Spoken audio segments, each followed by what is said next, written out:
नमस्कार साथियों, मैं मनीष भारती संस्कृति आईएएस प्लेटफॉर्म पर आप सभी का स्वागत करता हूं। साथियों, आप सभी जानते हैं कि जिस तरह से पिछले कुछ समय से भारत और तालिबान के बीच रिश्ता बेहतर हो रहा है।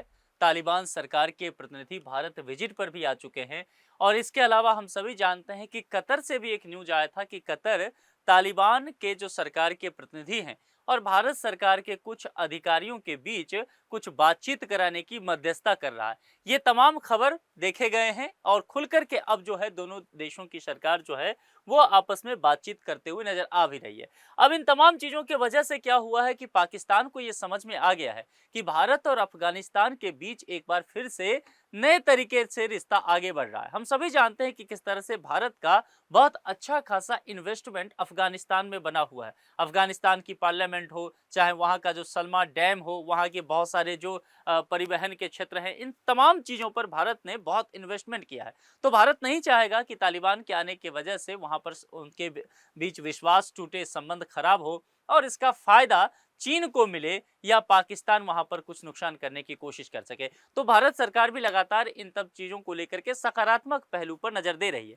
अब ये सब पाकिस्तान को अखर रहा है, क्योंकि पिछले कुछ समय में जिस तरह से पाकिस्तान और भारत के बीच संबंध खराब रहे हैं और पाकिस्तान और अफगानिस्तान के बीच में भी संबंध खराब रहे, तो जाहिर सी बात है पाकिस्तान दोनों ही जगह फंसता हुआ नजर आ रहा है।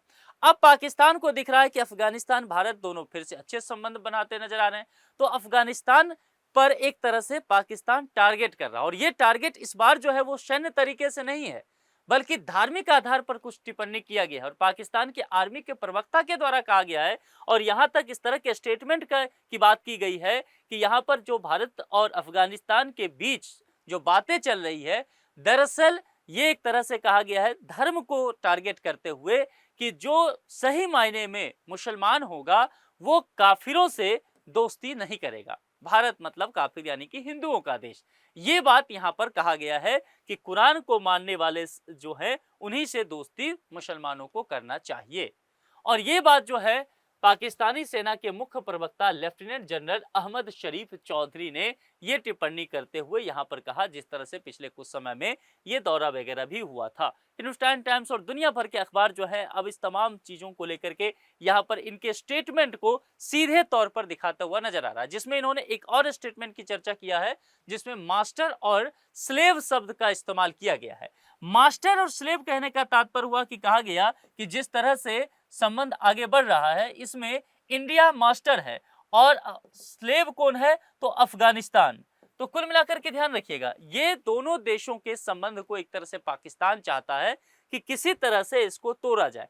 और कुछ आरोप लगाए हैं जिसके अंतर्गत कहा गया है कि अफगानिस्तान की जो आम जनता है उसे तालिबान का प्रतिनिधि नहीं कहा जा सकता, या ऐसे समझिए चूंकि 2020-21 में तालिबान ने चुनी हुई सरकार को हटा करके सत्ता पर कब्जा कर लिया, अमेरिकी सेना को छोड़ करके निकलना पड़ा। तो यहां पर पाकिस्तान का कहना है कि ये जनता का प्रतिनिधि नहीं कर रहा है तालिबान, क्योंकि यही पाकिस्तान उस समय तालिबान के आने से खुश हो रहा था, क्योंकि अफगानिस्तान में डेमोक्रेसी बेहतर चल रहा था। पाकिस्तान की खुद हालत खराब है इस मामले में, चुनाव केवल दिखाने के लिए होता है। तो जब तालिबान ने सत्ता पर कब्जा किया तो पाकिस्तान खुश था इस लिहाज से कि यह तालिबान संभव है कि पाकिस्तान की बात सुने। लेकिन तालिबान जब सत्ता में आया तो पाकिस्तान के खिलाफ और अधिक मुखर हो गया, खास करके डुरंड लाइन को लेकर, कभी मैं चर्चा करूंगा उसका। तो अब पाकिस्तान को जो है मुंह की खानी पड़ी। अब पाकिस्तान कह रहा है कि इस तालिबान को अफगानिस्तान की जनता का हम प्रतिनिधि नहीं मान सकते, ठीक है, क्योंकि यही तालिबान महिलाओं पर, बच्चों पर, धार्मिक समूहों पर, इन तमाम पर अत्याचार कर रहा है और इस्लाम में जो कुछ मूल शिक्षा बताई गई है वह इससे मेल नहीं खाता है। यहां तक कहा गया कि भाजपा में केंद्र की सरकार जो है, मतलब भारत में केंद्र की सरकार भाजपा यानी कि भारतीय जनता पार्टी और राष्ट्रीय स्वयंसेवक संघ आरएसएस, कहा गया कि तालिबान जो है इन दोनों के करीब है और इसीलिए मालिक और गुलाम शब्द का इस्तेमाल किया गया कि मालिक मतलब इंडिया और गुलाम जो है वो तालिबान है, यानी कि अफगानिस्तान को इसके अंतर्गत दिखाया गया है कि जो भारत कहता है दरअसल वही काम यहां पर कौन करता है, अफगानिस्तान या तालिबान के द्वारा किया जाता है। इन तमाम चीजों को लेकर के भारत सरकार का क्या कहना है, क्योंकि देखिए पाकिस्तान लंबे समय से बलूचिस्तान, खैबर पख्तूनख्वा वगैरह में लगातार परेशान हो रहा है। आतंकवाद को काफी वहां बढ़ता जा रहा है और इसका आरोप वो भारत पर लगाता है। हालांकि भारत ने हमेशा ही कहा है कि ये पूरी तरह से निराधार है और पाकिस्तान खुद पूरी दुनिया में आतंकवाद को प्रायोजित करने वाला देश रहा है। क्रॉस बॉर्डर टेररिज्म करने के लिए वो जाना जाता है, तो भारत ने इन तमाम चीजों को सिरे से नकार दिया है।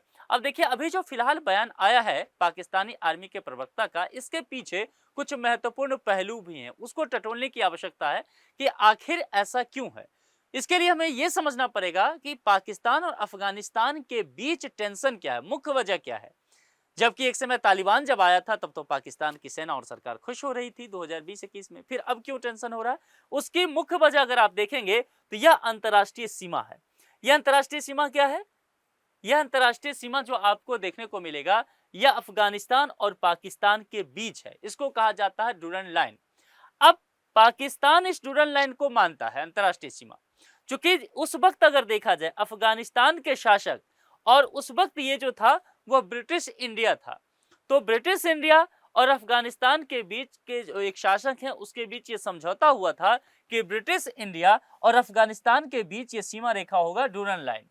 एक तरह से आप कह सकते हैं इंटरनेशनल बॉर्डर के तौर पर इसका इस्तेमाल किया गया। बाद में पाकिस्तान एक राष्ट्र बन गया 1947 में, और तब भी चूंकि पाकिस्तान का पश्चिमी सीमा तो यही रहा, तो उसने इस बॉर्डर को माना। लेकिन समय के साथ जो भी अफगानिस्तान के शासक आए, खास करके तालिबान, उसने इस स्थिति को मानने से इनकार कर दिया। उसने कहा कि दरअसल उस वक्त जो है उसके शासक पर दबाव डाल करके ब्रिटिश के द्वारा यह समझौता किया गया था, इसीलिए वह डूरन लाइन को अफगानिस्तान और पाकिस्तान के बीच इंटरनेशनल बॉर्डर नहीं मानता है। और इस बात को लेकर के इस पूरे एरिया में, खास करके बलूचिस्तान के एरिया में देखेंगे, खैबर पख्तूनख्वा के एरिया में देखेंगे, जो अफगानिस्तान के अंदर जो तालिबान है वो अटैक करता रहता है। और आपने देखा होगा कि पाकिस्तान के बहुत सारे सैनिकों को मार दिया, पाकिस्तान ने भी ड्रोन वगैरह से अटैक किया। दोनों देशों के बीच इस एरिया को लेकर के टेंशन बना रहता है, तो एक बड़ी वजह यह यहाँ पर देखने को मिलेगा। इसके अलावा अगर देखेंगे जो ये पूरा सीपेक प्रोजेक्ट है, सीपेक प्रोजेक्ट पाकिस्तान के लिए एक सिरदर्द बनता जा रहा है। और उसमें भी खास करके जो ये एरिया पड़ता है बलूचिस्तान वाला हिस्सा, तो बलूचिस्तान वाले हिस्से से जो निकल सीपेक प्रोजेक्ट निकलता है, खास करके यहाँ पर ग्वादर पोर्ट है, इस एरिया में टेंशन और ज्यादा बढ़ रहा है। टेररिज्म यहाँ पर बढ़ता जा रहा है, खास करके बीएलए जो है उसके द्वारा। अब पाकिस्तान की सरकार इससे परेशान है। आरोप भारत पर लगाया जाता है कि भारत यहाँ पर टेररिज्म बढ़ा रहा है, जिसको लेकर के भारत सरकार ने हमेशा ही इस बात से इनकार किया है कि इस काम के लिए तो पाकिस्तान के पास एक्सपर्टीज है, तो भारत का इससे कोई लेना देना है नहीं, बस ध्यान भटकाने के लिए पाकिस्तान की सरकार कहते रहती है। तो कुल मिलाकर के देखेंगे बलूचिस्तान के इशू पर पाकिस्तान हमेशा से पिछले कुछ समय से बैकफुट पर जाता जा रहा है। और यहाँ पर अगर देखें, इस मैप को आप देखने की कोशिश करें, तो दो जगह जहां सबसे अधिक पाकिस्तान परेशान है वह देखिए, एक तो है ये पूरा हिस्सा बलूचिस्तान का, और बलूचिस्तान की एक लंबी सीमा देखेंगे तो वह साझा होता है किसके साथ? अफगानिस्तान के साथ। ठीक है, देखिए ये सीमा पूरा, और इसके अलावा जो खैबर पख्तूनख्वा का हिस्सा पूरा पड़ता है, यह भी अफगानिस्तान के साथ साझा होता है। तो अफगानिस्तान में शासन किसका है? तालिबान का। तालिबान इस एरिया पर अटैक करता रहता है क्योंकि वह इस डूरन लाइन को मान नहीं रहा है, और ये दोनों देशों के बीच एक टेंशन का कारण बनता जा रहा है। और लगातार पाकिस्तान कह रहा है कि उसके इस पूरे एरिया को डिस्टर्ब करने के लिए भारत ने दरअसल अफगानिस्तान की यानी कि तालिबान की मदद की है, उसको प्रायोजित तरीके से इस एरिया में पाकिस्तान को डिस्टर्ब करने के लिए कह रहा है। और ये लगातार यहाँ पर देखेंगे पाकिस्तान की सरकार के द्वारा ये आरोप लगाए जाते रहे हैं। ठीक है, हालांकि ये भी कहा जाता रहा है कि जिस तरह से भारत पर एक और आरोप लगाता है पाकिस्तान, वह कि भारत जो है पाकिस्तान के अंदर आतंकवाद को बढ़ाने के लिए एक तरह से अफगानिस्तान की मदद कर रहा है, या कह सकते हैं अफगानिस्तान को उकसा रहा है। हालांकि निश्चित तौर पर भारत सरकार के विदेश मंत्रालय ने इस तमाम चीजों को हमेशा ही निराधार बताया है। तो कुल मिलाकर के देखेंगे तो इन तमाम चीजों का दक्षिण एशिया पर क्या असर पड़ने वाला है, क्योंकि दक्षिण एशिया में ये तमाम देश जो हैं वह महत्वपूर्ण भूमिका में है। और खास करके अगर देखेंगे तो भारत एक बड़े देश के तौर पर देखा जाता है, इसलिए भारतीय उपमहाद्वीप इसे कहते हैं, बड़े भाई की भूमिका में भारत है।